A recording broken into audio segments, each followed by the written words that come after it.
பூம்புகார் விற்பனை நிலையம் சார்பில் நடைபெறுகிற கைவினை கலைஞர்கள் போட்டியில் காட்சிப்படுத்தப்பட்ட கோடியக்கரை சரணாலயத்திற்கு வெளிநாட்டு பறவை வருவதும் ஐயன் திருவள்ளுவர் பறவைகளை வரவேற்பதும் போன்று நெட்டியால் வடிவமைத்துள்ளார் தஞ்சையை சேர்ந்த நெட்டி கைவினை கலைஞர் கோகுல்.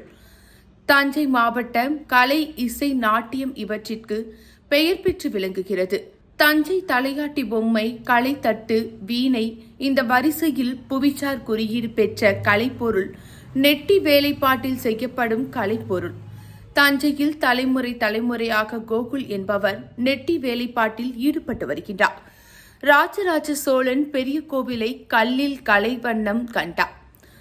ஆனால் கோகுல் குடும்பத்தில் நெட்டியில் பெரிய கோவிலை தத்ரூபமாக செதுக்கி அசத்தியுள்ளார். பெரிய கோவில் மட்டுமல்லாமல் வேளாங்கண்ணி பேராலயம், அயோத்தி ராமர், கிருஷ்ணர், முனீஸ்வரன் கிராமத்து காவல் தெய்வம், கருப்பண்ணசாமி, கல்லணை தலைவர்கள், சுதந்திர போராட்ட வீரர்கள் என தத்துருவமாக வடிவடித்துள்ளார். இதுக்கு முன்னாடி கொடுத்துருக்கோம். அதுமாதிரி கட்டட வடிவமைப்புகளும் செய்யலாம்.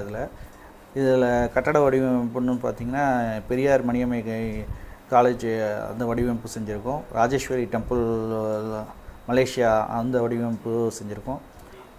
அது மட்டும் இல்லாமல் கல்லணை டேமு, ராலியார் டேமு, மேட்டூர் டேம் இதெல்லாம் செஞ்சுருக்கோம்.